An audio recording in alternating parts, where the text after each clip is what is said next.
आज उन्होंने रुजू कर लिया तो सियासत इसी का नाम है कि लचक उन्होंने दिखाई है। लेकिन क्या ही अच्छा होता कि वो पाकिस्तान तहरीक इंसाफ को भी इस ऑफ़र में शामिल करते, नाम लेते और उनके जो हिमायत याफ्ता अरकान जीते हैं सूबाई और कौमी असम्बली से शहबाज शरीफ साहब को ये भी टास्क देते कि वो गौहर खान साहब से भी बात करे, तो बहुत ही अच्छा एक तासुर जाता। लेकिन आज सागदार साहब ने ये कहा था कि जो कुछ आज़ाद अरकान है वो उनसे राबते में है।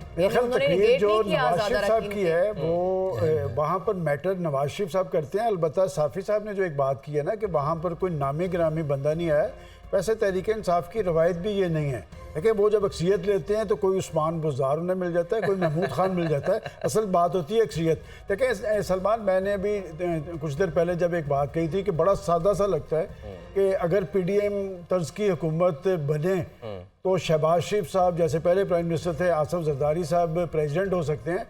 मेरा ख्याल इससे उल्ट भी हो सकता है। पीपल्स पार्टी ये कहेगी कि प्रेसिडेंटशिप आप लें। अच्छा। और आसिफ जरदारी साहब का एक ख्वाब है, वो जो कहा करते हैं कि मैं चाहता हूँ ये ख्वाब मेरा ज़िंदगी में शर्मिंदा ताबीर हो, वो इस ऑप्शन को ज़रूर करेंगे। और बड़ी खबर ये है कि आसिफ जरदारी साहब और बिलावल भुट्टो जरदारी साहब लाहौर पहुँच चुके हैं। अच्छा। और अगर वो लाहौर आ गए तो मुझे लगता है कि हुकूमत साजी के हवाले से 48 घंटे बड़े इंपॉर्टेंट है, क्योंकि लाजमी कह रहे थे ना कि आज से वो लाहौर पहुँच चुके हैं मेरी इत्तला के मुताबिक दोनों। और हो सकता है कि कल इस वक्त तक शहबाज शरीफ की मुलाकात हो चुकी है उनसे। और इस हवाले से बिलावल भुट्टो जरदारी का रवैया भी शायद इस लिहाज से सख्त उन्होंने रखा है कि जब वो सख्ती दिखाएंगे तो जाहिर है जब उनके साथ बारगेनिंग होगी तो उनको ज़्यादा उनकी पसंद की चीज़ें मिल सकती है। तो इस लिहाज से जरदारी साहब ने निस्बतन नरम हाथ रखा था। और बिलावल साहब बार बार कह रहे थे कि मैंने किसी से इत्तेहाद नहीं करना, मैंने किसी से। लेकिन इसमें एक दूसरी बात भी अहम है जो गौहर खान साहब और उमर अयूब साहब ने कही है। उनका ये कहना है कि वो पीपल्स पार्टी या मुस्लिम लीग नून जैसी जमातों के साथ हरगिज़ नहीं चल सकते। तो ये भी एक देखने वाली बात है। और एक टेक्निकल जो एक एडवांटेज इस वक्त हमें मुस्लिम लीग नून को मिलने का जो एक इम्कान है वो महसूस नशस्तों पे है। अगर मामला PTI का इसी तरह टेक्निकल बुनियादों पे लटका रहे तो ये जो 60 ख़वातीन की और 10 अक़लियती नशिस्तें हैं, इसमें बेशतर 25 से 30 नशिस्तें फिर मुस्लिम लीग नून के खाते में जा सकती है, तो उनकी पोजीशन मज़ीद पार्लियामान में मजबूत हो सकती है। जी यानी 127 के हवाले से कुछ खबरें सामने ये आ रही हैं कि अभी आप बता रहे थे गनी साहब के वो आए हुए हैं पीपल्स पार्टी के सारे जो कायदीन है यहाँ पे लाहौर में, तो उसको चैलेंज करने का कोई प्लान बन रहा है। वो भी शिकस्त मानने को तैयार नहीं है, अगरचे अभी अता तारड़ साहब ये कह रहे थे कि बहुत बड़ी विक्ट्री दिलाई है। कोई फर्क पड़ सकता है क्या? ये ऑप्शन उनके पास मौजूद होगा लेकिन फर्क वहाँ पर इतना 98,210 लिए। मेरा नहीं ख्याल कि एक तरफ हम ये समझ रहे हैं कि PDM की गवर्नमेंट बन रही है, दूसरी तरफ हम समझेंगे बिल्कुल माजी में भी 82,230 वोट उन्होंने लिए। और आपको याद होगा मैं आपको कहता था कि नंबर 2 पोजीशन का मुकाबला। बिल्कुल आप कह रहे थे कि तीसरे नंबर का मुकाबला, इसके बावजूद वो चैलेंज करने का सोच रहे हैं, तो कोई फर्क नहीं नवाज शरीफ और शहजादा गुस्तासफ खान के नंबर में भी बहुत ज्यादा, वोटों के नंबर में भी बहुत ज्यादा फर्क है। तो अगर वहां पे जस्टिफाइड चैलेंज करना बन सकता है तो फिर यहाँ लाहौर में भी चैलेंज करना। अगर वहां तो दोनों हरीफ है ना, वो यहाँ तीसरा आदमी मौजूद है ना? नहीं, वहाँ पे भी शामी साहब तीसरा मुफ्ती किफायतुल्लाह है। उनका भी ये कहना है कि मेरे साथ दांधली हुए JUI के। मगर नंबर 3 पे कौन है? नंबर 3 पे मुफ्ती किफायतुल्लाह मुफ्ती साहब है ना? यहाँ नंबर 3 पे बिलावल है। ये एक बहुत ज्यादा फर्क है। 15,000 वोट मिले। बात ये है कि आप जितनी भी चिकनी चुपड़ी बातें कर लें, इस असेंबली से हुकूमत बनाना जो है ना आसान नहीं होगा। जुवेशीर लाने के मुतरादिफ। इसलिए कि अगर ये पीपल्स पार्टी और मुस्लिम लीग नून मिलते हैं तब भी इनको थोड़ा जोर लगाना पड़ेगा हुकूमत बनाने के लिए। और अगर जैसे उन्होंने कह दिया है PTI ने कि हम तो रहेंगे, आज़ाद रहेंगे, बिल्कुल, तो अब ये आज़ाद रहेंगे तो फिर इसका मतलब ये है कि ख्वातीन की जो नशिस्तें हैं, जो अक़लियतों की नशिस्तें हैं, वो उनके हाथ नहीं आएंगी, निकल जाएंगी उनके हाथ से। अगर वो कोई पार्टी बनाने में कामयाब हो गए या किसी पार्टी में मर्ज हो जाए, वही ना, किसी पार्टी में शामिल हो जाए, हाँ, और उसके बाद वो सीटें उनको मिल जाएंगी, उनकी ताकत में इजाफा हो जाएगा। लेकिन अभी और या फिर उनको स्पेस मिल जाए कि भाई कुछ कानून में शामी तब्दीली साहब, हो मेरा जाए। ख्याल आइडियल सूरत हाल पीटीआई अगर ऊपर अपोजिशन में बैठने का फैसला जो नजर आ रहा है, जो उनकी बातों से नजर आ रहा है कि वो पख्तूनख्वा में तो हुकूमत बनाएंगे, ऊपर अगर वो अपोजिशन में बैठेंगे तो वो एक तगड़ी अपोजिशन होगी। अच्छी जानदार अपोजिशन होगी। लेकिन असल बात यह है कि जरदारी साहब और नवाज शरीफ साहब दोनों में से कौन ऐवाने सदर का सदर में जाना जाएगा पसंद करेगा? और आपको क्या लग रहा है वैसे शामी आपको क्या साहब? लग रहा है? आपको फील क्या आ रही है? मुझे तो लगता है कि दोनों के लिए ही मुश्किल है। अच्छा। जरदारी साहब तो खैर बखार खूबी चले जाएंगे, अच्छा, वो पहले भी रह चुके हैं ना। उनका ख्वाब जो है बिलावल भुट्टो वाला वो रह जाएगा। वो कैसे पूरा होगा?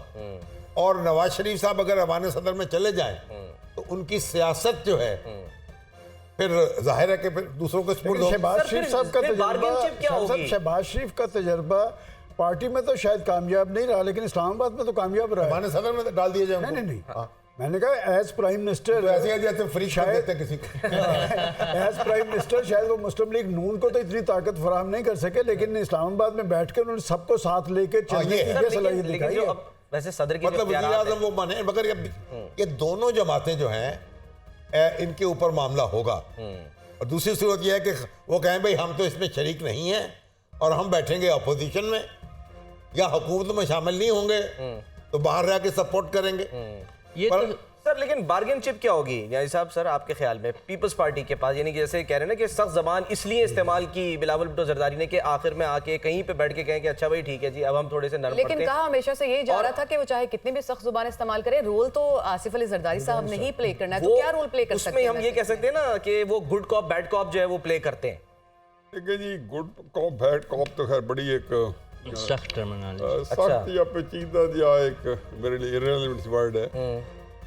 वो एक तो बात आपने सुन रखी है ना कि सियासत के अंदर जो है कोई हर फियाफर नहीं परमानेंट होता। एनमी नहीं होता और कोई परमानेंट दोस्त नहीं होता। अगर आप पार्टी फर्क है, मुल्कों में भी होता है और सियासत में भी होता है। सियासत नाम यही है कि है क्या जी है मश्क सुखन चक्की की मुशक्क़त भी है, रक्स रस्म सुखन जारी और चक्की की मुशक्क़त भी, दोनों काम चलते रहते हैं साथ साथ कि आप एक दूसरे को बुरा भला कहें। अगर फर्ज की आप दो पार्टीज है, मसलन इंडिया के अंदर अगर एक बीजेपी है और एक कांग्रेस है, तो वो गालियाँ भी देते रहेंगे और इसके साथ चलते भी रहेंगे। पाकिस्तान के अंदर थोड़ी सी संगीनी सूरत जो है कि किसी और तरफ चल निकली है।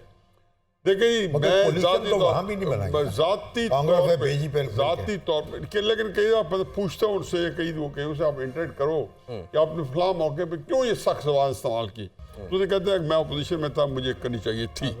ये एक ऐसी दलील है अपोजिशन वालों के लिए जिसको आप बहस नहीं कर सकते। सही है, ये गलत है, इसे कता नजर। असल में जी देखें, नवाज शरीफ साहब का जो असल जो एक शरीका है या एक जो कॉमन इंटरेस्ट है वो ये है पॉपुलर पॉलिटिक्स, या इस वक्त पाकिस्तान के अंदर नवाज शरीफ साहब के पास है या इमरान खान साहब के पास है। इत्तेफाक से जो ग्राउंड है उस पॉपुलर पॉलिटिक्स के, वो भी 70-80% पंजाब के अंदर मौजूद है। नवाज शरीफ साहब को ये ग्राउंड उनसे चाहिए, वागुजार करवाने हैं। इमरान खान साहब ने इस इलेक्शन में नवाज शरीफ साहब के लिए सबसे ज़्यादा लेसन है। ये लेसन है कि जी जो उन्होंने सियासत की थी वो मर्ज खलाइक जो थे उससे वो नीचे आ गया स्टेटस से। इमरान खान साहब जो थे वो जेन्युइन मर्ज खलाइक बन गया, लोगों की पसंदीदा जो शख्सियत हो गई। तो नवाज शरीफ साहब के जहन में ये मैं मान ही नहीं सकता ना हो, क्योंकि सियासत जो है जो उसकी जो स्ट्रेंथ है वो इमरान खान साहब के सामने वो लूज कर गए हैं। उनके नज़दीक अगर वो सियासत कर रहे हो, मुझे नहीं पता, उनका अपनी सोच है, लेकिन उनका दिमाग ये सोच रहा होगा कि मैं कोई ऐसा काम करूं कि ये लोग जिनको मेरे पे इसी की मोहब्बत थी और 2018 से लेके या 24 नवंबर 2007 से लेके दिसंबर 2021 तक मैं बिला शिरकत गैर पंजाब के अंदर सियासत करता रहूं, नंबर 1, नंबर 2, नंबर 3, ये मुझे वापस कैसे आनी चाहिए? ज़ाहिर है पॉलिटिकल स्ट्रेटजी हिकमत अमली के ज़रिए आनी चाहिए। हिकमत अमली के ज़रिए उनकी यह ख्वाहिश होनी चाहिए कि नहीं है तो उनको बनानी पड़ेगी कि ये इक़्तिदार जो है वो पीपल्स पार्टी और मुस्लिम तहरीक इंसाफ की एक कोलिशन बने। अब जो उन्होंने आज बात की है, मैं अगर इमरान खान साहब को थोड़ा सा समझता हूँ, पहली बात तो यह कि गौर इज नोबॉडी, आप गौर को कौन ना करें। असल वही जो फैसला फैसला इमरान खान करेगा वही करेगा। इमरान खान साहब का आरिफ अलवी साहब पे भी उतना ही ट्रस्ट है, और जितने को काम करते हैं, चाहे रफीक तारड़ साहब ने 1999 में को काम किए हैं, या आरिफ अली अब कर रहे हैं, या गौर अली ने जो बयान दिए हैं, इमरान खान साहब की ये लाइन है जो बैरक टोक करनी चाहिए उनको, और कुछ स्ट्रेटजी बनाई होगी जो उनका हक है कि वो बना लें। अब आप आ जाएं कि जी इमरान खान साहब के ऊपर ये जो तकरीर है, मेरा ख्याल है असर डालेगी, इसको उल्टा असर पड़ेगा। अच्छा, वो कहेगा कि हम भी पीपल्स पार्टी की तरफ जाए, मेरा ख्याल। अब मैं आई कुड बी रॉन्ग, देखो मैं शामी साहब के दिमाग नहीं पढ़ सकता जो सबसे ज्यादा पढ़ सकता हूँ। 50 साल इनके साथ पूरी हर तरीके देखे, वहाँ भी आपने 50 साल नहीं 60 साल पढ़ा है, 70 साल पढ़ा है। लेकिन फिर भी आप शामी साहब दिमाग तो नहीं पढ़ सकते। दिमाग पढ़ा भी है एक दूसरे का, और खाया भी है। अच्छा सर, हसन अस्करी साहब, आपको क्या लग रहा है कि ज़ाहिर फैसला साजी जो है उसका इख्तियार तो वही है जो अभी अडियाला में बानी चेयरमैन है। आपको लगता है कि जो दयाई साहब बात कर रहे हैं कि नहीं जी ठीक है, हम भी जो है पीपल्स पार्टी, क्योंकि पीपल्स पार्टी की तरफ से अगर हम देखें तो जो कैंपेन चलाई गई बिलावल भुट्टो जरदारी